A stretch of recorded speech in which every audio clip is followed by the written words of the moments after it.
Boa noite a todos, estamos em Bom Retiro e eu quero falar hoje sobre possibilidades de tudo acontecer. É interessante que quando Deus ele é questionado por Sara, no capítulo 18 de Gênesis, Sara, ela duvida da possibilidade de Deus dar alegria para ela na velhice, e aí vem aquela primeira palavra sobre fé, em que Deus diz: há alguma coisa impossível ao Senhor? Então a nossa cabeça, a nossa mente, começa a dizer para Deus o que Ele pode e o que Ele não pode fazer. A gente tem aquela ideia de tratar o mundo espiritual como ele se fosse o mundo natural. No mundo natural, não é normal você fazer uma pescaria de dia e pegar mais peixe do que aquela pescaria à noite. Há um lugar em Israel chamado Tabgna, que é a praia das 7 fontes, e fica ali muito próximo do Monte das Bem-aventuranças, na Galileia. Por que tem 7 fontes? Porque uma das fontes, uma das 7, é uma fonte de água quente. E o interessante é que alguns peixes, eles se concentravam naquela fonte, e aí eles jogavam na molezinha, jogam o peixe ali e pegam os peixes naquela fonte. Já era bem um atrativo para os peixes, mas aquela noite eles não tinham pego nada. E quando eles voltam, Jesus sobe no barco e começa a pregar as multidões, e aí dá a impressão que ele está só dando bons conselhos de ética, de moral, mas aí ele despede a multidão, fala: Pedro, agora faz o seguinte, Pedro tinha acabado de chegar, imagina, você passa a noite em claro, já passou a noite em claro, os olhos pareciam que estavam cheios de terra, já aconteceu comigo, já aconteceu isso algumas vezes, já virei algumas noites. E aí Jesus fala assim: Pedro, pega o barco de novo, lança as redes. Aí Pedro fala assim para Jesus: Jesus, a gente já pescou a noite inteira, o senhor entende de pregar, de pescar entendo eu. Aí Jesus diz: Pedro, pega e lança no lado direito. E aí Pedro vai, obedece, lança no lado direito, e aquilo que era impossível, hoje o tema é a possibilidade de tudo, aquilo que era impossível acontece. Isso impressiona Pedro, está em Lucas capítulo 5, isso impressiona Pedro de tal maneira, que ele vai dizer: Senhor, afasta-se de mim, porque eu sou pecador. Jesus fala assim: Pedro, não temas, não tenha medo, a partir de agora, eu farei de ti pescador de homens. Então essas impossibilidades de Pedro, são as nossas impossibilidades, quando a gente diz assim: Deus, de dirigir entendo eu, de cozinhar entendo eu, de criar filhos entendo eu, de gerenciar a pobreza, a minha miséria, entendo eu. E você não quer permitir Deus para Ele entrar e fazer o impossível na sua vida. Vamos orar por isso? Pai querido, é no nome de Jesus que nós te convidamos para os nossos impossíveis. Fala conosco, Deus. Faz com que a semente que está dentro de nós, ela multiplique para a vida eterna, em nome de Jesus, amém. É assim que Mateus 13 diz, porque fé é semente, e ele diz que, nessa parábola de Mateus 13, 31, encontrou-lhes outra parábola. Mateus 13 é o capítulo das parábolas do reino.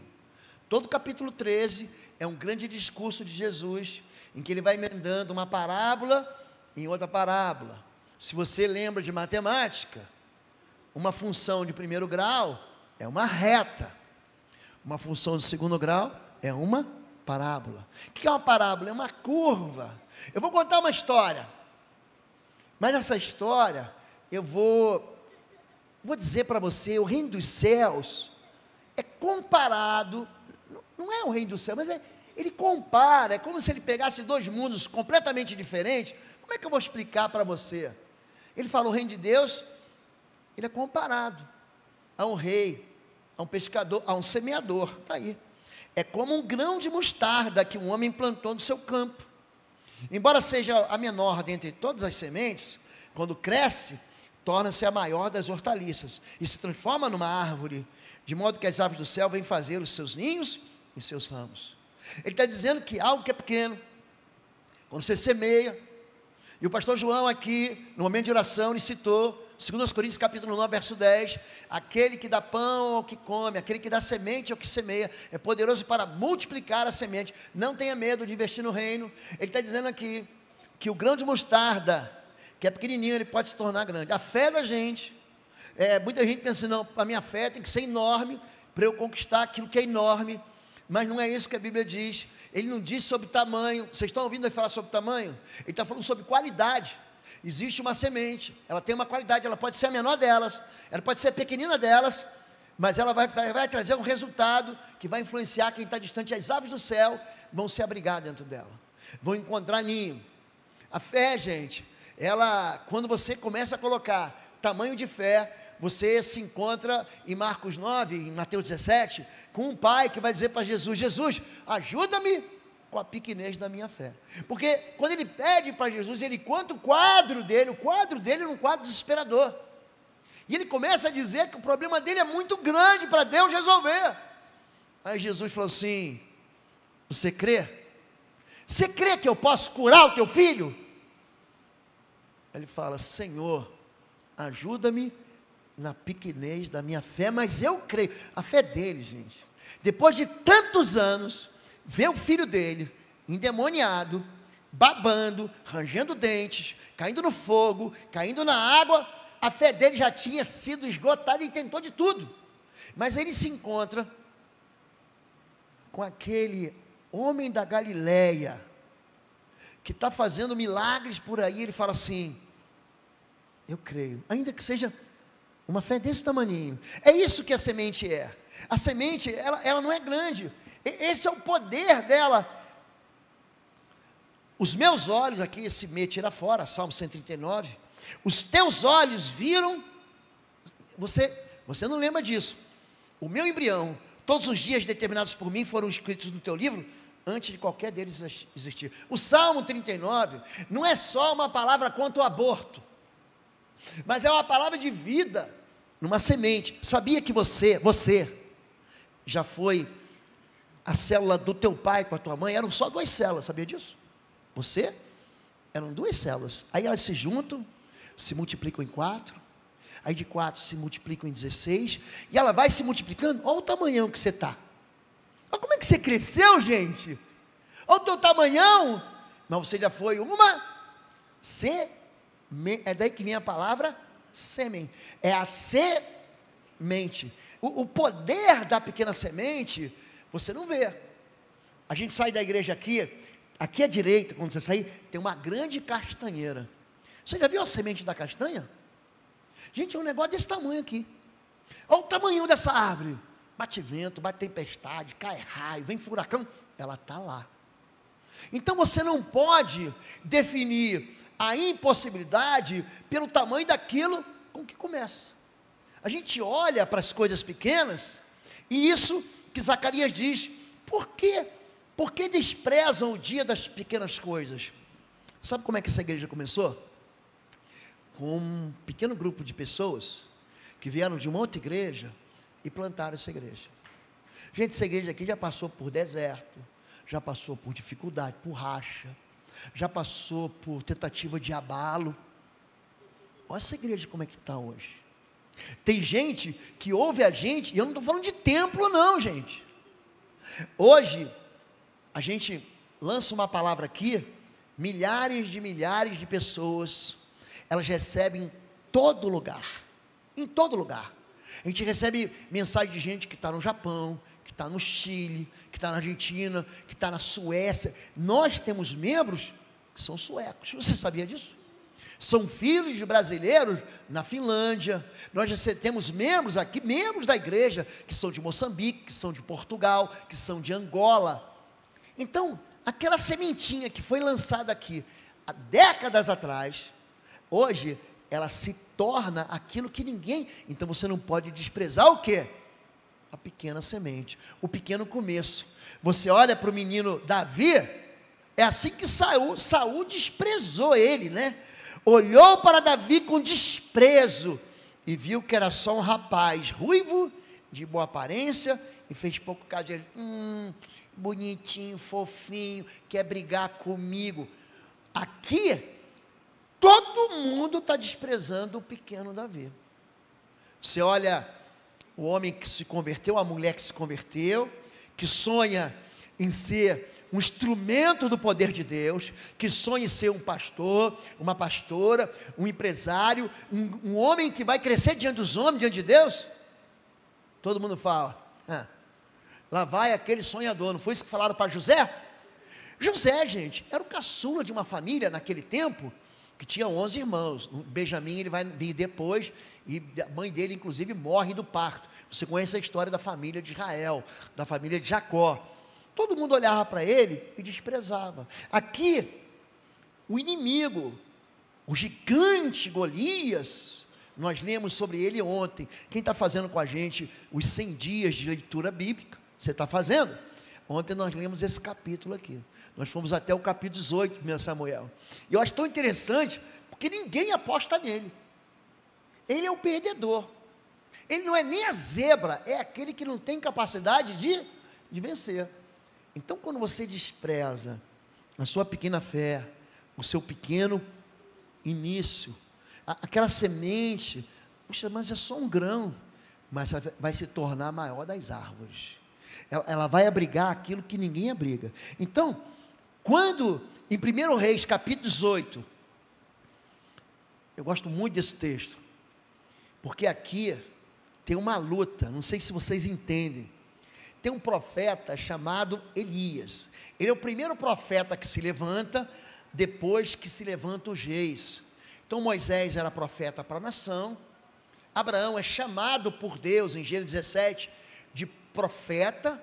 Mas a voz profética, de fato, ela só é levantada com quem? Com Elias. Elias é aquele profeta que Deus no final leva ele num redemoinho, aparecem carros e cavaleiros. Esse homem, ele lança uma palavra, ele fala assim para o rei, sobe, come e prepara o teu jumento, porque eu já estou ouvindo som de abundante chuva. Ninguém estava ouvindo nada, mas ele fala isso, e ele fala para o pastor auxiliar, vai lá, sobe o Carmelo, e vê se você está vendo alguma coisa, porque o Carmelo é uma montanha, faz parte de uma cadeia de montanhas, um sistema de montanhas, que quando você sobe nele, você vê o Mediterrâneo ali, o mar Mediterrâneo está aqui, o vale que a gente chama de Armagedon, o vale de Jezreel, está do outro lado. Então, para o lado de lá é leste, para o lado de cá é oeste, e ele está enxergando, o menino vai, por que ele sobe para ver? Porque as chuvas, a umidade que junta as chuvas, vem sempre do mar, não vem do deserto para o mar, vem do mar para o deserto. Então ele está olhando para onde? Para o lugar certo. E ele fala assim, sucedeu, que disse, na 7ª vez, ele sobe e desce. Olha como é que ele tem fé, ele sobe, não tem nada, sobe de novo, sobe de novo, sobe de novo, sobe, na 7ª vez ele fala, eis que disse, eis aqui uma pequena nuvem, como a mão de um homem, que vem subindo do mar Mediterrâneo.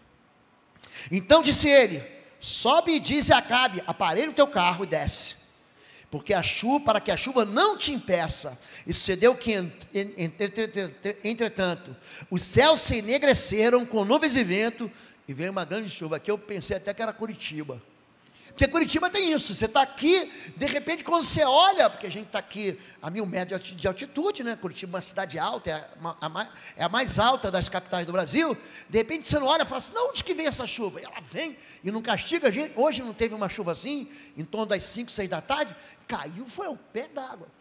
Isso aqui foi a fé de um homem. Por quê? Porque não havia chovido em Israel há 3 anos e meio, ele fala assim, agora eu vou orar. Mas é o seguinte, antes de orar, já vou te avisar, esse é o poder da pequena semente, não tem nenhuma nuvem, a nuvem do tamanho da mão de um homem, tem versão que diz do tamanho de um punho de um homem, é uma nuvem pequena, não é uma nuvem enorme. Por que está chegando perto de você uma tempestade? Não é nuvem, você não vai chover, você está na praia aqui, desceu para Batinhos, desceu para Caiobá, foi para as praias de Santa Catarina, pegou as praias lá de Bertioga, em São Paulo, foi para o Rio de Janeiro, para a região dos lagos, você está no Nordeste, aí está aquele céu azul, alguém diz para você, vai chover. Mas só tem uma nuvem desse tamanho. Esse é o poder da pequena semente. Esse aqui é o poder daquele que crê. É o poder da pequena fé. Lucas 17, 5 e 6, verso 20. Disseram então os apóstolos ao Senhor, acrescenta-nos a fé. E disse o Senhor, se tivesse fé, como um grão de mostarda, diriz a esta moreira, desarraiga-te daqui e planta-te no mar, e ela vos obedeceria. Eu lhes asseguro, que se vocês tiverem fé, do tamanho de um grão de mostarda, poderão dizer, repete isso, dizer a este monte, vá daqui para lá, e ele irá, nada lhe será impossível. Repita isso, nada lhe será o quê? O que você tem que fazer? Você tem que dizer o teu problema, sai daqui em nome de Jesus, sai da minha vida em nome de Jesus. Não interessa o tamanho do problema, não importa o tamanho da enfermidade, do buraco, da luta, existe um nome que prometeu isso. O que a gente faz? A gente faz oração silenciosa. Eu aprendi assim, gente. Eu aprendi assim. Eu aprendi, não, ora, vai para debaixo da cama, faz o sinal da cruz, faz figa, torce para ir embora o mal. Não é assim. Jesus deu exemplo um monte de vezes, Pedro deu exemplo, Paulo deu exemplo. Jesus, ele chega no meio da tempestade, gente, o mar quebrando o pau em cima do barco deles. Senhor, nós vamos morrer. Ele, espera aí, homens de pouca fé, até quando vos sofrerei? Cala-te vento e quieta-te mar. Ele deu o que, gente? Aí sabe o que você que é religioso, que foi criado dentro de uma escola bíblica dominical, que te parece que o Espírito Santo era só uma matéria, você não acredita que aquilo que tem dentro de você, é aquilo que Deus falou que estava ali dentro. Dentro de você, está o Espírito Santo de Deus. Não está um pinguinho, não está a poeirinha do Espírito Santo, não está uma nuvezinha do Espírito Santo, está tudo aí dentro. Você pode estar enfrentando o problema que for, diz assim, em nome de Jesus, diga isso, em nome de Jesus, sai. Ele vai sair, não é porque você grita, não é porque você fala alto, é só porque você creu. Eu tinha mandado a minha filha, ela tinha 15 anos, e ela conseguiu uma bolsa para estudar, num processo de intercâmbio, uma bolsa mesmo, ela só foi por causa disso. Gente, a gente não tinha celular na época, não tinha, porque a gente não tinha dinheiro, porque já existia celular, a gente tinha que juntar moeda, para pagar uma ligação daqui para os Estados Unidos. Ela estava no estado de Indiana, na cidade de Lafayette. Então foi morar numa casa, onde aquele casal já tinha 6 filhas, e eles também tinham as dificuldades financeiras dele. Não foi uma casa que a gente escolheu, foi uma casa que o governo americano escolhe, são programas, e ela foi para lá. E eu me lembro que a gente estava sem falar para ela, já tinha 15 dias. Eu me lembro que eu estava numa grande avenida aqui de Curitiba, chama-se Visconde Guarapuava. Talvez seja a maior avenida que a gente tem na nossa capital. Talvez seja, eu não tenho certeza disso, mas ela é bem longa. Aí Fabiola falou assim, amor, eu queria falar com a Natália, estou com tanta saudade da Natália. Eu falei, ora comigo, repete comigo, porque você liga aqui na terra, gente, isso não é brincadeira, é ligado no céu. Eu não tenho telefone, eu não tenho como ligar, eu não podia ligar. A gente, naquele tempo, se usava muito um negócio chamado Messenger. Alguém lembra disso? Mas quando estava no início do Messenger, era um negócio, era internet de escada, gente. Lembra da internet de escada? E aí era uma fortuna. Não, só pode ligar a partir da meia-noite, senão paga impulso. Tinha uns negócios doidos assim, não é que nem vamos ligar agora. Tinha um horário para você ligar, se passasse daquele horário cobrava mais, cobrava em dobro. E era muito caro. Era o tempo da reserva de mercado para telefonia. Gente, nós oramos, Senhor, nós concordamos aqui na terra, que a Natália vai ligar para a gente. Gente, a gente voltou para casa, na hora que eu entrei em casa, O telefone tocou. Quem você acha que era, gente? Quem você acha que era? Você acha que foi uma ligação da Claro, da Vivo, da TIM? Eu tenho para você um novo plano. Você acha que é isso? Sim, esses, né? Está pensando que eram esses caras que ficam dando trote para pedir dinheiro, para falar assim, não, coloca a tua senha aqui. Quem ligou foi minha. Então, existem coisas que são desde as pequeninas, mas tem as maiores. A fé, ela vai entrar num lugar que ninguém entra. A pequena fé, Jesus está ensinando para o discípulo, se a tua fé for pequenina, você vai dizer, a gente tem a mania de falar assim, não, quando orar, ora em silêncio, porque o diabo vai roubar a oração. Quem já ouviu essa besteira aqui, já ouviu? É mentira, gente. Em Daniel, capítulo 10, a partir do verso 5, a partir do verso 12, o anjo diz assim, ô Daniel, você é um homem muito amado, desde o primeiro dia em que você se humilhou, para buscar ao Senhor, são ouvidas as tuas palavras no céu, eu vim por causa das tuas palavras. Então a gente está acostumado, eu venho do ambiente católico romano, como é que você rezava? Pega o terço, um Padre Nosso, 10 Ave Maria, em silêncio, é aquela reza, que você faz para cumprir o terço, é ou não é? Se você não foi católico, eu fui. Quando você vai confessar para o padre, fala baixinho que você está no confessionário, não é Big Brother não, há um silêncio. Eu só encontro uma oração silenciosa na Bíblia, uma só. A única oração silenciosa da Bíblia está em Gênesis capítulo 26. Quando o escravo Eliezer, ele ora em silêncio pela esposa de Isaac. Se você quer que o possível entre no lugar do impossível, você precisa entender que você tem que fazer o que Jesus manda, não o que a religião manda. Não que aquilo que o professor de religião ensinou. Faz o que a Bíblia diz. Eu lhes asseguro, vou ler de novo, que se vocês tiverem fé, isso é Lucas 17, 20, do tamanho de um grão de mostarda, poderão dizer a este monte, é um impossível, vão daqui para lá, ele irá, nada lhe será impossível. A oração, gente, tem que ser semeada com fé. Plante de manhã sua semente. Olha como é que a semente é. E mesmo ao entardecer, não deixe suas mãos ficarem à toa. Ele fala antes assim, ó, lança o teu pão sobre as águas, reparte em navios, em 3, 4, 7, 8. Por que ele está falando isso? Continue insistindo, continue investindo. Ele diz, pois você não sabe o que acontecerá, se esta ou aquela produzirá, ou se as duas serão igualmente boas. Gente, eu posso orar por qualquer coisa. Eu posso orar por como Deus não vai cansar de me ouvir, porque eu estou pedindo 1, 2, 3, 40 ou 1 milhão de bênçãos, 1 milhão de respostas. Só que a gente é tão mesquinho, o ser humano tem uma mentezinha, não pastor, se o meu casamento resolver, eu já estou grato. Se eu terminar a faculdade, eu já estou grato.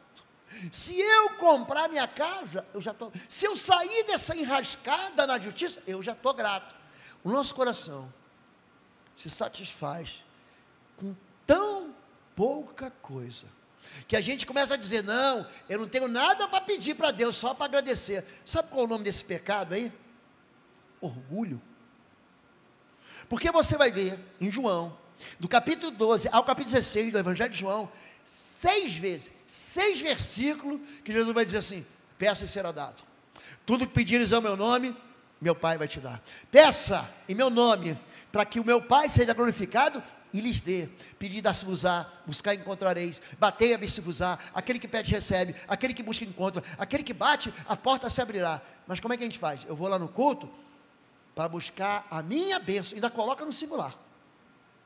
Como se Deus tivesse preparado para você, ó, é o seguinte, papai é pobre, é só um presentinho de Natal.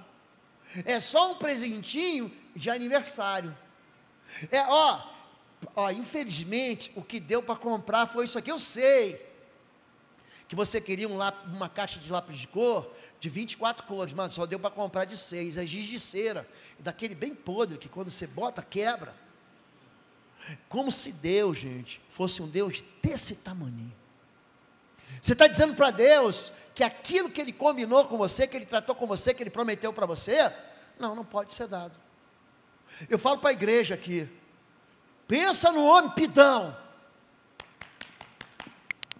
Eu falo assim, que quando eu chegar no céu, os anjos vão dizer, lá chegou o pidão. Porque eu estou pedindo para Deus, mas é só uma semente.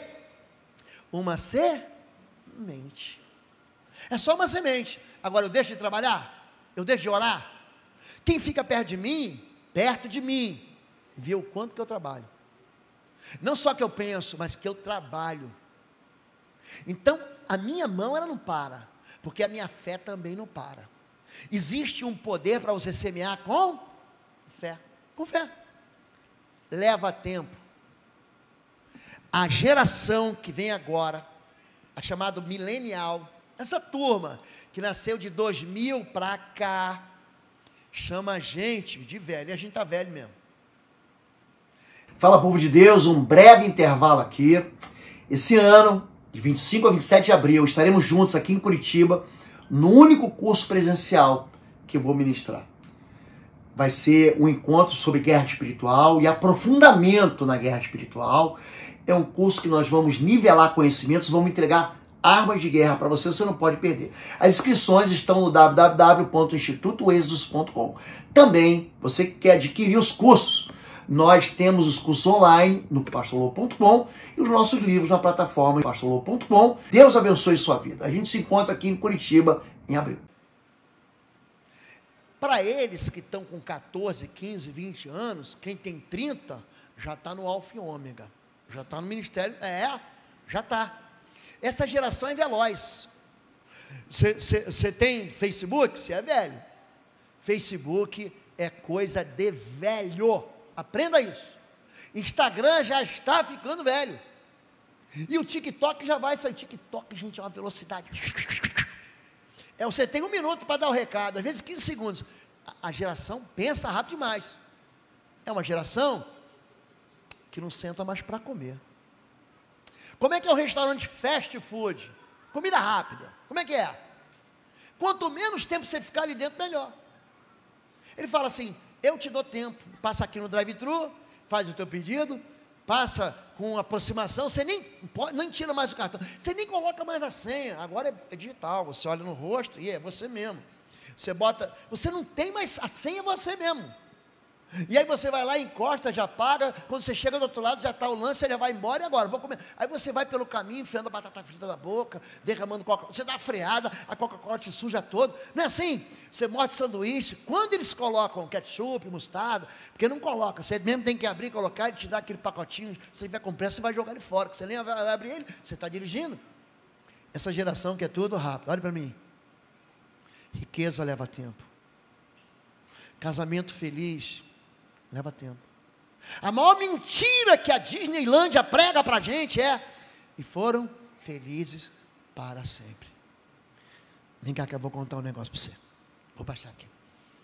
Só fica entre eu e você a torcida do Império. Do Império? A torcida do Coxa, Furacão. Só entre eu e você e a torcida do Mengão, do Corinthians. Casamento é um amor para a vida toda. Não é para o primeiro mês, não é para a lua de mel. Casamento você vai ter que construir junto com ela. Você está entendendo isso? Não é Disneylândia. Então tudo aquilo que você quer semear, existem orações que eu fiz, que eu recebi assim, pá! Existem orações que eu fiz há 30 anos atrás. Você está pensando que eu desisti? Você está pensando que eu desisti? Pastor, Deus deu um não para você. Enquanto Deus diz para eu bater na porta, eu vou bater na porta. Bater e abrir-se-vos? Só que aí, a nossa endurância, a nossa capacidade de resiliência, eu fui lá naquela lanchonete, não tinha o que eu queria, então eu vou ficar com fome. Eu ensino para você a fé que Deus ensina para a gente. Bem-aventurado o homem, aquele que teme ao Senhor e anda nos seus caminhos, pois comerá do trabalho das suas mãos, será feliz e será próspero. Você quer ser feliz? Busca a felicidade de verdade. Para de ficar trocando de amor. Para de ficar experimentando sabores. Ah, não deu certo, eu desisto. A gente não desiste, a gente não abandona trincheiras. A gente não faz promessas que se perdem no vento. A gente não diz diante do Senhor, se você quer de verdade, essa semente está lá na terra. Rega ela, protege ela, cuida dela. Ela vai aparecer que nem um brotinho assim. Você acha que você não sabe semear, né? Você acha? Vou contar uma coisa para vocês aqui. Você se lembra, quando você tinha 4, 5 anos, que você estava lá no processo de alfabetização na sua escola, aí a tia te deu um copinho com algodãozinho, lembra disso? Você lembra disso? Aí fala assim, molha o algodãozinho e bota o feijãozinho. Levanta a mão quem foi que plantou um pezinho de feijão, levanta a mão, só para eu ver, plantou? Plantou um pezinho de feijão? Preste atenção, se você tivesse perseverado, você seria um agricultor hoje, mas você deixou aquele pé de feijão morrer, você não colheu aquele feijão, você não pegou e botou mais, saíram 2, então vamos mais 2, mais 4, mais 8, hoje, você podia estar com hectares aí, colhendo feijão, mandando feijão, exportação, feijão fradinho, feijão branco, feijão carioca, feijão preto e feijoada, mas o que a gente faz? A gente aprende a fazer, mas a gente desiste de fazer. Alguém aqui ainda tem um pé de feijão? Não tem nada, não tem nada, porque a gente desiste muito fácil daquilo que Deus diz assim, ó, não largue a tua mão. Você está comigo aqui, você está entendendo, gente? A fé, ela encontra problemas. Não fique pensando que você não vai ter problemas. É justamente o problema, são justamente as dificuldades que fazem da gente ser quem a gente é. Eu não nasci pronto. Deus me esmagou. Eu estou pregando para você aqui, mas nos primeiros 4, 5 anos da minha fé, eu só preguei em casa de recuperação de viciados. Eu só peguei para gente que ninguém queria pregar, mas eu tinha que terminar o seminário. E o seminário hoje, não sei bem, está o sujeito lá, o Fernandinho Beiramar, está preso, não está preso lá no presídio federal que todo mundo foge agora? Não tem? Não está aí? Ele não está lá? Teólogo, se formou na faculdade teológica, à distância. Hoje, para você ser pastor, qualquer um vai ser pastor, ou pelo menos teólogo, que forma pastor é a igreja, não é a faculdade de teologia. Mas naquele tempo, você ia fazer, tinha prova de batismo, agora é a prática. Por que você batiza, como é que você batiza? Você quer ser pastor? Teoria de funeral, chora com os que choram, aconselha, fala pouco. Aí pegava um aluno, botava em cima juntava 2, 3 mesas, ele era o defunto, aí você tinha que pregar o sermão para a família do defunto. Aí o professor combinava de entrar gente desesperada, derrubar o defunto no chão, para ver como é que a gente ia reagir. A gente ia dar aula de escola bíblica dominical para a classe, aí juntava aquele monte de professor para fazer pergunta para te derrubar. Gente, você ficava, meu Deus, o que eu vou responder para esse cara? É um teólogo.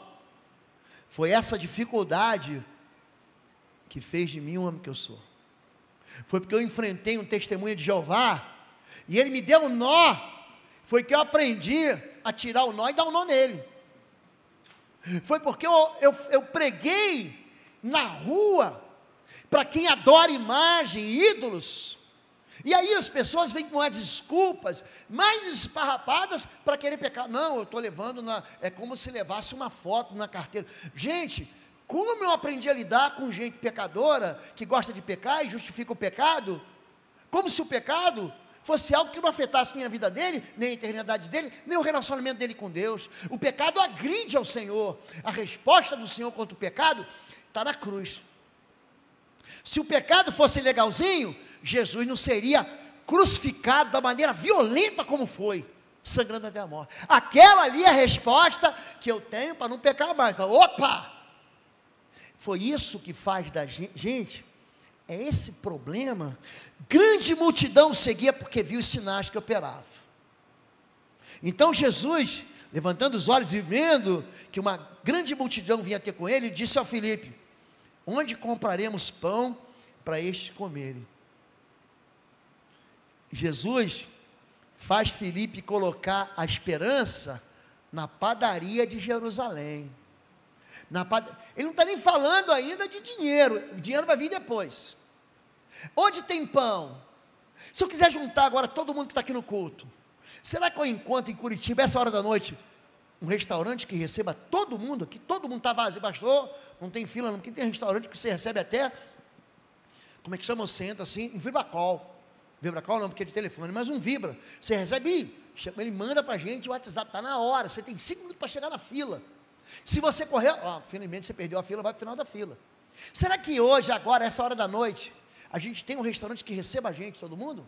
Imagina lá, aquela multidão, 5.000 pessoas. Então, entenda isso. Quando você tem um problema, é por isso que o impossível já tem uma solução. Eu gostei sempre muito de matemática, muito. Mas não foi assim desde o princípio, não. Eu tinha muita dificuldade até que meu pai me deu um livro, gente, dessa idade assim, ó. É um livro mais grosso que a Bíblia. Uma letrinha desse tamanhinho. Chamava-se Exercício de Cálculo, do professor Jairo Bezerra. Alguém já ouviu falar nesse livro? Gente, eu resolvi aquele livro todo, 3 vezes em 4 meses. 3 vezes. Eu me lembro quando eu fiz o concurso para a Força Aérea, eu me lembro disso. Eu dentro do trem, saí daí do governador, peguei um ônibus, até Olaria, Bom Sucesso. Em Bom Sucesso peguei um trem, foi para o Maracanã. Cheguei lá, aquele Maracanã cheio de garoto para fazer prova, cheio. Eu saí da prova de matemática, que prova fácil. Treinamento difícil é que faz a guerra fácil. Eu saí da prova, me lembro até hoje, eu garoto, eu tinha 14 anos, no trem, as pessoas falando assim, que prova difícil, e disse que, eu falei, pai, que prova fácil, aí eu fiquei quieto, vai que eu sou burro, vai que estava tudo errado, eu fiquei bem quietinho lá, fomos para o cursinho, aí lá no cursinho, o professor de matemática, resolve as questões, depois de 3 horas de prova, você podia sair com a prova no bolso, você marcava lá múltipla escolha, aí os alunos entregavam ao professor de matemática, ele resolvia. Gente, eu arrebentei na prova. Quando saiu o resultado do concurso, dia 30 de outubro de 1982, você nem pensava em nascer, saía num jornal do Rio de Janeiro, chamado Jornal dos Esportes, era um jornal cor-de-rosa, muito antigo, nem existe mais no Rio de Janeiro, saía no Dia, era um jornal que se espremia, saia sangue, era tipo Extra, é Extra que tem aqui? Tribuna. Gente, quando saiu o resultado dos aprovados, eu fui direto na letra O, eu sabia que meu nome estava lá, Oswaldo Costa Lobo Júnior, porque o treinamento difícil é que faz a guerra fácil. Quando você olha para figuras que são vencedoras, você já viu o filme da Serena Williams? Já viu os filhos das irmãs Williams? Você viu como é que o pai delas exigiu disciplina? Quando você pega um atleta como o cara do Lakers, o cara do Chicago Bulls, que não erra a cesta, quando você pega um atleta como Cristiano Ronaldo, como Messi, que são grandes nomes do atletismo, o Usain Bolt, o cara, ele nos 100 metros, ele não corre, ele desfila, ele patina, ele cavalga, ele anda desfilando. Treinamento difícil é que faz a guerra fácil. Essas pessoas são julgadas, prego-julgadas, para ele também é fácil, para ele é fácil emagrecer, para ele é fácil encorpar, para ele é fácil fazer. A gente começa a se comparar e achar que é fácil. Todo mundo quer a medalha do vencedor, ninguém quer treinar com o vencedor. Todo mundo quer ver o show. Ninguém aparece no ensaio. Quando você pega o pé de uma bailarina, que bonito para dar aqueles saltos, e voa. Ninguém sabe que ela durante a vida inteira só comeu salada para ela ficar magrinha e poder ser jogada para o alto pelo rapaz. Você está chegando a Páscoa aí. O que você está querendo? O teu ovo de chocolate, da Nestlé, da Garoto, da Copenhagen, da Lindt, da Godiva, não é isso? Fui para a Suíça agora, o pastor me levou numa fábrica de chocolate. Gente, pensa um lugar que você pode entrar e comer tudo que você vê, tudo. Você paga lá 18 libras, 18 francos suíços, que é uma fortuna, aliás. Multiplica isso aí por 7, você vai ver quanto é que é essa conta. Aí você entra assim, você é todo educado, pode comer uma? Eu falo assim, pode comer o que você quiser, pode comer até explodir. Você não faz isso? A bailarina não. Aí você pega esse teu pé de florzinha, ai pastor, tira a cutícula, passa aqui a lixa no pezinho, você vai na manicure, no pedicure, você não vai?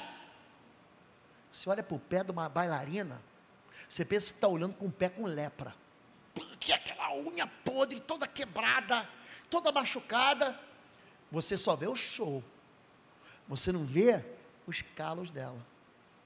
Olha para mim, ó. O impossível, está no joelho da gente. O impossível está na capacidade que você tem de enfrentar a luta. O impossível está na capacidade de você de crer, quando ninguém mais crê, ninguém crê. Em 1 Samuel capítulo 30, todo mundo desistiu de crer. O povo que estava com Davi, apedreja ele, pá, vou apedrejar ele. Davi ficou sereno, falou assim, eu vou buscar o Senhor. Vamos ficar em pé em nome de Jesus, vamos orar. Deus já sabe do meu problema. O problema não é Deus, e o problema não é o problema. O problema sabe qual é? Sou eu. O problema é você. O problema é a religião, que pegou você e botou dentro de uma prisão, de uma caixa. Não, pastor, para Deus fazer isso, eu tenho que fazer aquilo. Para Deus me curar, eu tenho que fazer aquilo outro. Querido, olhe para mim, vai para casa com essa palavra. Deixa Deus ser Deus. Para de dizer para Deus o que Ele não pode fazer. Para de dizer para Deus o que Ele não vai fazer. Senhor, 200 denários, 200 dias de dinheiro. 200 dias dá 8 mil reais. 200 denários não bastariam para alimentar 5 mil pessoas. Não tem jeito. Aí Jesus pergunta, o que você tem aí? Eu tenho uma pequena fé. Eu tenho 5 pães e 2 peixes. Olha para mim. Esse é o cálculo do impossível. Não dá para alimentar 5 mil com 5 pães e 2 peixes. Você está entendendo onde é que chega o impossível? O impossível está aí dentro de você. Eu fico brigando, no bom sentido, com os meus pastores, com a minha liderança, para crer comigo. Bora crer. Não vai custar nada. Não crer é o mesmo preço. Ah, não creio. O problema é seu. Eu creio. É por isso que no céu vai ser chamado de quê, gente? Pidão. Olha lá o pidão. Mas no céu eu chego cheio de resposta. E você que não pede? Você não tem resposta nenhuma. Pedir e dar-se-vos, buscar e encontrareis. Batei e abri-se-vos-á. Quem pede recebe. Quem busca encontra. Quem bate, a porta se abrirá. No futebol, e aqui eu tenho um jogador de futebol lá do São Joséense, lá do Curitiba, lá do Atlético, lá do Coxa, lá do Corinthians, quando for do Flamengo, pronto. No futebol tem uma expressão que a gente dizia: quem pede recebe, mas quem se mexe tem preferência. Toca a bola em mim. Não se mexe que eu toco a bola para você. Se mexe, querido. Sai dessa apatia. Sai dessa mornidão espiritual. Deixa Deus encher teu coração de fé. Só precisa de uma semente.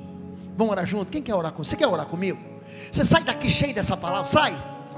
e essa palavra está pegando fogo em mim, tem uma labareda dentro de mim. Você quer orar? Sai do seu lugar, vem cá, vamos orar junto.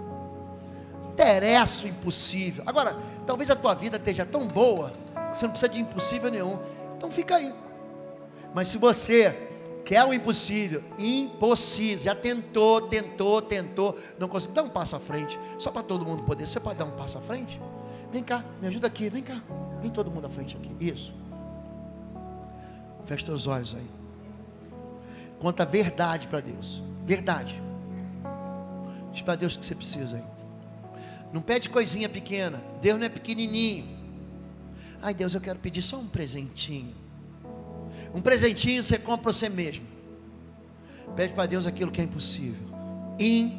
Impossível, é isso que Deus dá. Aquilo que você não consegue dar, aquilo que você não consegue fazer.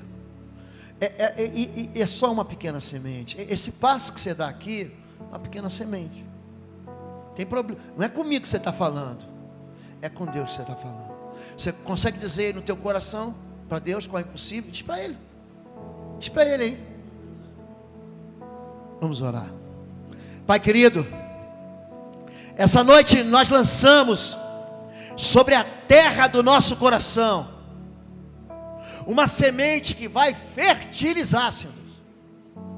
Nós lançamos no teu altar a nossa fé, o nosso grão, a nossa semente, e a gente está dizendo diante do Senhor, Pai, que todas as impossibilidades são nada diante do Senhor. Nós invocamos ao Deus que tudo pode, ao Criador dos céus e da terra, aquele que escolheu, Deus escolheu trazer a gente que estava perdido para perto dele, e ele pagou preço alto, o preço do seu filho sem nenhum pecado. Jesus, inocente de pecado, morreu por nós, para que nele nós fôssemos feitos justiça, filhos de Deus. Pai, eu quero colocar a semente. O Senhor conhece o coração e a mente dos teus filhos é um universo, Senhor. O coração e a mente dos teus filhos é um lugar que só o Senhor tem acesso, porque só o Senhor é onisciente, ninguém mais sabe. Os anjos não sabem, os principados não sabem, o ser humano não sabe, mas o Senhor conhece aqui a verdade do coração, a integridade daquilo que eles estão pedindo dentro do Senhor.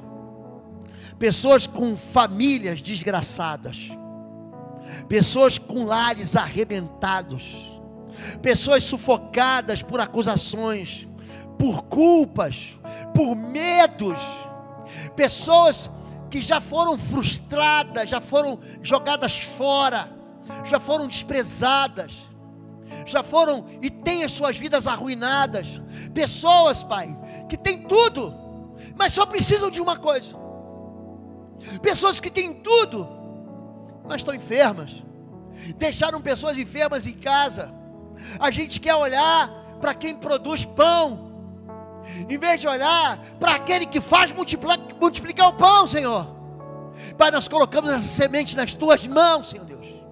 Nós concordamos aqui na terra que nada, absolutamente nada é impossível ao Senhor. E nós te convidamos, Senhor, te convidamos para o impossível na nossa vida. Declaramos aqui que o Senhor é o nosso Deus. Declaramos que nós abrimos uma porta para o Senhor mesmo entrar. Deus entra na nossa vida, no nosso impossível, em financeiro, emocional, no nosso corpo físico. Entra no impossível, Deus, e faz o teu milagre, porque nós te convidamos, porque o Senhor é Deus do impossível. Nós oramos assim, em nome de Jesus. Amém, amém e amém. Você pode dizer amém? Você concorda com isso? Essa palavra, o teu coração, é para você nunca mais esquecer, é para você resistir vigilante, para você permanecer fiel. Não abandone o Senhor, Não abandone essa semente. Não vai fazer que nem o feijãozinho que você plantou no algodão. Fica lá. Rega. Cresceu. Vamos botar no vaso. Vamos botar na terra. É para frutificar. Amém? Deus abençoe sua vida. Você que visita a gente essa noite, Deus abençoe você.